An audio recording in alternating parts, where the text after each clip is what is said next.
Bonjour et bienvenue, voici notre tour d'horizon économique, géopolitique, énergétique et boursier. Nous sommes le lundi 19 janvier et pour comprendre comment tourne une planète finance en mode correction, c'est sur l'inforruptible et nulle part ailleurs. Et l'épisode du jour s'intitulera Quand l'histoire accélère, l'Europe reste en première. Ouais, il se passe des choses qui étaient jugées inimaginables il y a de cela même pas 18 mois, malgré les annonces de Trump avant sa réélection. On n'y a guère cru parce que ça paraissait complètement surréaliste. Bon, aujourd'hui, ça y est, Trump fait à peu près tout ce qu'il avait dit et revendique bel et bien la souveraineté américaine sur le Groenland, ce qui pourrait prendre la forme d'une annexion. Ah, tiens, les États-Unis n'en sont pas à leur coup d'essai, puisque figurez-vous, c'est par annexion que le Texas était devenu américain. Alors, il faut dire que le Texas s'est détaché de la jeune République mexicaine qui a obtenu son indépendance en 1821. Le Texas a vu une forme d'indépendance accordée par la Constitution lui être refusée, retirée en 1836. Autrement dit, le Texas a voulu garder son drapeau, s'est révolté contre Mexico. Mexico, évidemment, ne s'est pas laissé faire, a envoyé des troupes, et les Texans ont demandé l'aide aux Américains. Alors, la guéguerre a duré quand même quelques années, entre 1836 et 1844. L'armée mexicaine s'est pris des défaites sur défaites. Et puis à un moment, les États-Unis se sont dit, et pourquoi pas proposer au Texas une annexion. Finalement, les Texans l'ont accepté en février 1845. Et en 1846, le Texas devenait un État américain. Ah, Mexico ne l'a pas entendu de cette oreille, naturellement, et a décidé de déclencher la guerre contre les États-Unis. Une guerre qui a duré 2 ans et qui a été perdue de façon calamiteuse. Vous connaissez la réputation de l'armée mexicaine.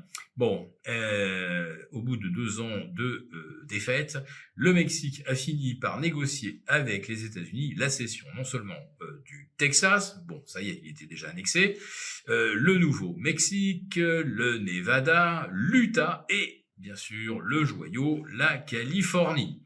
Tout ça contre une somme de 15 millions de dollars or. Bon, certes, ça représentait une somme, plus la reprise des dettes de tous les habitants des nouveaux États rattachés aux États-Unis. 20 ans plus tard, les États-Unis négociaient cette fois-ci avec la Russie et s'en tiraient un coup de fusil, le rachat de l'Alaska pour 7,5 millions de dollars or, la moitié du prix payé au Mexique. Bref, les États-Unis, soit par la force, soit par la négociation, se sont déjà emparés de vastes territoires. Le Texas, c'est aussi grand que la France. Le Groenland, c'est un peu plus de 4 fois. Alors, il y en a qui disent, ouais, Trump, c'est Poutine, il veut s'emparer d'un territoire qui ne lui appartient pas. Sauf que la Russie a voulu reprendre la Crimée, qui lui appartenait jusqu'à cette espèce de fantaisie qui avait pris Khrouchtchev, d'accorder ça à une autre région qui s'appelait l'Ukraine. Et il n'y a évidemment aucun Groenlandais qui a des origines américaines sur son territoire. Et là, si les États-Unis s'emparent du Groenland, c'est pas du tout comme la Russie reprenant la Crimée. Voilà, c'était juste une petite parenthèse historique et pour démontrer que comparaison n'est pas raison. Bon, alors maintenant, l'Europe, elle veut riposter, et c'est Valérie Hayer qui dit « Nous avons les moyens de faire réfléchir Donald Trump ». Vous en avez d'autres qui déclarent pour être respecté, il faut être craint. On n'est pas tellement craint quand on dépend complètement des États-Unis pour le GNL, vu que l'on s'est coupé le gaz russe. Bon, en fait, le gaz russe nous a été coupé par les Ukrainiens, aidés probablement par les équipes américaines.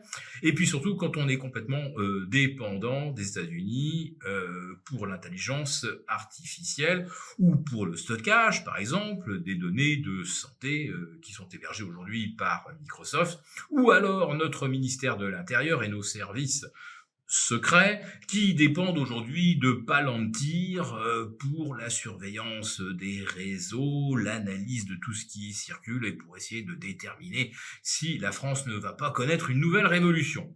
Bon, là, on est à peu près tranquille.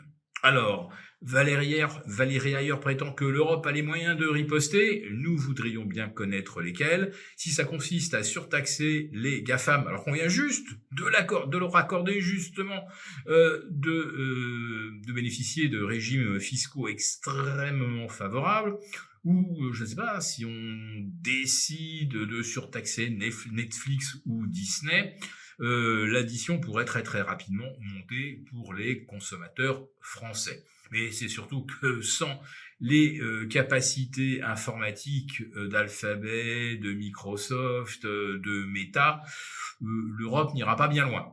Alors je rappelle également que le Danemark et d'autres pays ont commandé des F-35 américains, dont le serveur qui permet d'actualiser les logiciels de ces avions se situe au Texas, et les Américains peuvent le déconnecter du jour au lendemain, et ces chasseurs ne pourraient plus voler.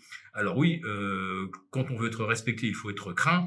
Les Américains n'ont effectivement pas à craindre grand-chose des Européens.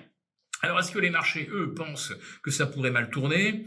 Alors oui, parce que ça consolide, ça ne prend quand même pas les proportions du 4 avril 2025, lorsque Trump a dévoilé ses nouvelles grilles de taxation de taxation douanière. Mais quand même, le CAC perd un peu plus de 1,7%, l'Eurostoxx moins 1,6%. Si on regarde bien dans le détail, graphiquement, ça valide quand même un petit signal de correction. Mais encore rien de bien méchant, et puis surtout, aujourd'hui, les volumes sont pas là, parce que Wall Street est fermé, justement, aujourd'hui. Bon, demain, ça pourrait être différent, parce que les Américains n'ont pas pu s'arbitrer, et ils pourraient le faire brutalement demain, et à Wall Street, on pourrait voir, par exemple, le S&P retomber brutalement sous les 6800, voilà, seuil à surveiller. Et sur le Nasdaq, il faudrait surveiller maintenant les 25 100. Et là, on aura un vrai retournement à la baisse. Alors, les matières premières, elles, bénéficient évidemment d'un surcroît de tension, mais il se passe quand même quelque chose d'assez bizarre et qu'on n'a pas vu sur l'argent depuis un an. L'argent est bloqué depuis minuit 15 ce matin à 93,50 $ l'once, et l'or est lui aussi bloqué un petit peu en dessous des 4700. Donc là, manifestement, il y a quand même des gens sur le marché qui sont là pour empêcher l'once d'argent de filer tout droit vers les 100 et l'or vers les 5000. Pour vous remercier de votre fidélité, vous pouvez télécharger gratuitement notre rapport spécial qui contient 6 recommandations ingénieuses pour profiter de l'essor de l'argent et de l'or. Il vous suffit de cliquer sur le lien en description pour l'obtenir gratuitement. Merci et à bientôt! Merci beaucoup d'avoir regardé cette vidéo. N'hésitez pas à réagir dans les commentaires ou à liker et partager cette vidéo si le contenu vous a plu. Et pour ne rater aucune de nos prochaines émissions, vous pouvez vous abonner à notre chaîne et activer les notifications. Et pour plus de contenu, n'oubliez pas que le dernier rapport rédigé par nos experts est accessible en cliquant sur le lien de description. On se retrouve tout de suite dans les commentaires et je vous dis à très bientôt pour une prochaine vidéo.